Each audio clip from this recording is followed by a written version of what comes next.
Hi everyone, another week, another video, and you might be wondering what exactly this camera is pointing at and why I'm not really looking at a bag per se.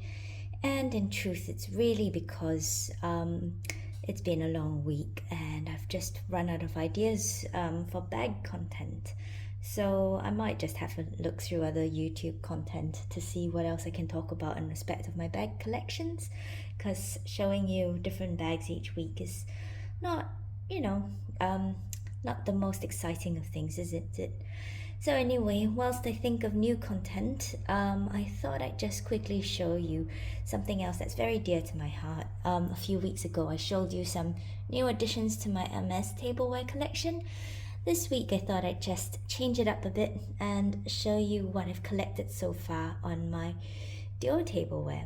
So the reason why you're looking at this is because this is where my tableware is kept, specifically in these two bottom drawers and in one of my shelves up here. So if I open this drawer here, you'll find there they are, my dior tableware pieces, and I really like all of them very much. So as far as I can for my luxury tableware, I tend to sort of keep to a couple of principles first in order for them to sort of coordinate and so that I can mix and match across sets. They all have to be in a black and white or a grey toned type of tableware. And second, I've only limited myself to 3 different pieces, right? So I won't buy anything from a collection if the collection doesn't have these 3 sorts of pieces, which are a mug like this, and a little side plate or bread and butter plate like this, and the one down below is a larger plate, which is usually a salad plate or dessert plate as they're commonly known. So yeah, let me just take you through each of them. I have to say, out of all the luxury brands, Dior is probably one of the most exquisite. I do love Hermes as well, and well, they're not cheap. They're definitely not cheap, but Gucci cups, for instance, are retailing for about 420 Singapore dollars. These were less than, well, about 370 when I last checked the price on them and paid for them, right? So yeah, they are not the cheapest in the world, definitely, but they're also not the most expensive when it comes to luxury tableware, which I know it isn't saying much, but like I said, I live for small luxuries. This is one of the few that I had, particularly because of COVID and we were in lockdown, and that's why I became so attracted to tableware. So on the left here, you've got the toile pattern from Dior. And what I will say is that the Dior tableware comes in lots and lots of different styles, and I really like it. The dessert plate, for instance, you could have them in lots of different prints, but this is the one I chose with the all-over grey pattern. This is in the grey and white print, and it's really beautiful because I just love the foliage on it. It's got Dior stamped on the tableware, made in France. All of them are like that.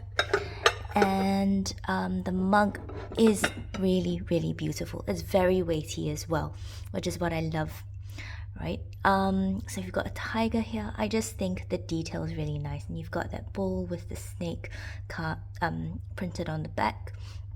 Very nice mug, very heavy. I might show you the MS ones another day, but they are a lot lighter. Also a bit cheaper. I'm not sure that it makes, I'm not sure what the reason for it is, but I think it might be just the weight of the clay and how it's thrown specifically. One other good thing about Dior tableware is that you can order it, and they do take a lot shorter to arrive in store. I had my own gripes with MS tableware as well when it came to that. This is the Dior, I believe it's called the Miss Dior Cannage, and I love this print. It's kind of embossed, the cannage pattern sort of embossed into the plate, and it makes for such wonderful glazing. And of course, it's unusual in the sense that it's an octagonal shape, but that's kind of why I love it, because the geometry of it is just fascinating. So it's flat bottomed, unglazed on the bottom, but it says Dior, made in France. The dessert plate sort of similar to that. You can see that there. And so these plates I find are generally good for a generous sized quiche perhaps with a side salad or a sandwich. They're definitely not going to take like a massive roast chicken or anything. They're there for smaller, more dainty portions. But for me, if I'm having lunch on my own, or if I'm having a small little bite for meals when I'm on my own, then these are perfect. And you know, I've got the little side plate as well, so I tend to be able to use it for, you know, say my main part of the meal as well as a starter, or I'll have a main meal and then put a little cookie or a slice of cake on the small plate and then put my tea in the mug. I love this. And this over here is a black and white print. It doesn't quite go with the other two, but it will go a little bit with my Hermes Ish Deco plates, which is what I also have. This is the Monsieur Dior line, and it's got a really beautiful wavy scalloped pattern all around the back, or all around the edge, and on the back as well. You can see the Dior made in France. Dior tableware does not come with a maker's mark the way Hermes marks do, the way Hermes tableware does, but it's all good. And here you can see the same wavy pattern on the dessert plate, but with that little square geometric pattern as well. What I've realized, I think, is that for this line, you tend to see it in store as well when they offer you coffee or tea. That's kind of where they come from. So yeah, I like how all these things sort of kind of fit quite snugly into my drawer. You can tell I can't really pull these mugs out. I'll need to rearrange the plates in order to get them out fully. But I like how they fit just nicely. And so when I open them, I just get a full view of all my plates and my mugs, which makes me really happy. I do love drinking my tea or coffee out of them. It's a weight, and then you can enjoy looking at them as well. And that just gives me a really nice sort of feeling to start the day with. So there you have it. I've laid out all the different sets on the table so you can get a proper view of them. I hope you like admiring them, and I hope this gives you a better view of what they might look out all set out.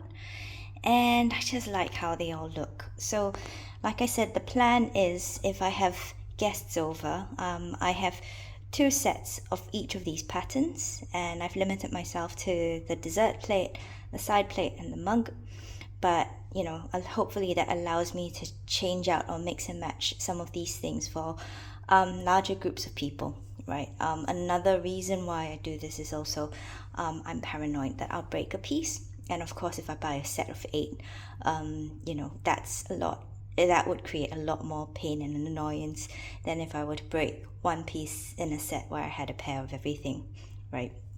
So I like this. It gives me the versatility to do what I want with these table settings, but it allows me to change in and out of them as I like.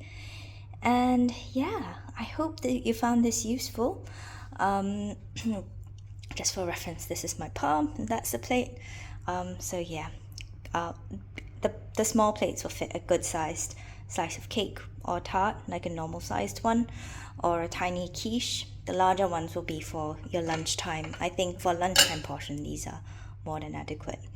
And so yeah, I hope you liked this, and hopefully I come up with more ideas for a video next week. But yeah, see you next time. Bye.